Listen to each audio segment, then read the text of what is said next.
We've seen many examples of the danger China poses from cybersecurity hacks to the fentanyl crisis. In his book Blood Money, Why the Powerful Turn a Blind Eye While China Kills Americans, author Peter Schweizer makes the argument that the communist leadership is at war with America, sowing chaos and death without firing a shot. China has a strategy, they call it disintegration warfare, that says, look, we don't want to have a kinetic fighting war with the United States because that would lead to all kinds of disruption and damage in China.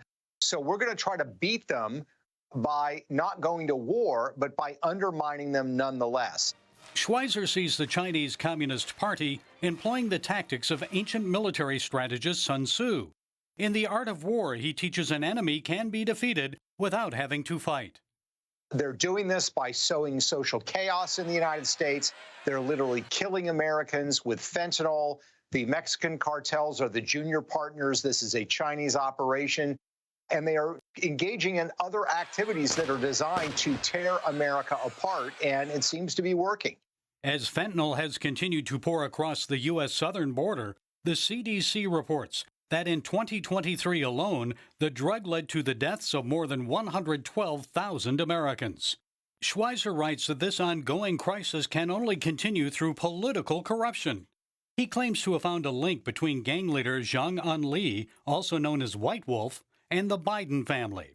White Wolf has a business partner who gave the Bidens in 2017 a $5 million forgivable loan that the Bidens have never repaid. So you literally have 1 degree of separation between the first family of the United States and this poisonous fentanyl trade. Schweizer believes this could be a reason why President Biden has not been more aggressive in confronting China on the fentanyl issue.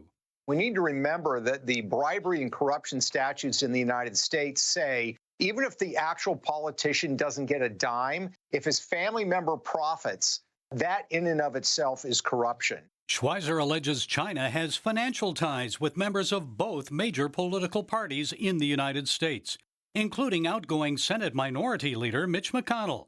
Schweizer writes that McConnell's wife and former Transportation Secretary Elaine Chao owns a shipping company called Foremost Shipping, which has grown and expanded due to its Chinese business connections. If Mitch McConnell as a senator were to do or say something that particularly angered Beijing, they could destroy the family shipping business overnight. That's the kind of leverage they have and the kind of leverage that they use. As to the allegations, a spokesperson stated that Chao had not been involved with her family's business for over 40 years and deemed the allegations as spurious and deliberately malicious. According to Schweizer, his most surprising discovery is the involvement of 2 Chinese billionaires in inciting this division and chaos. He argues that Roy Singham, the founder of ThoughtWorks, and Joe Tsai, the co-founder of Alibaba, have invested millions in radical cultural causes, such as the transgender movement. Alibaba is a Chinese e-commerce company similar to Amazon. But unlike Amazon in the United States, this is a business that's closely wedded to the Chinese government.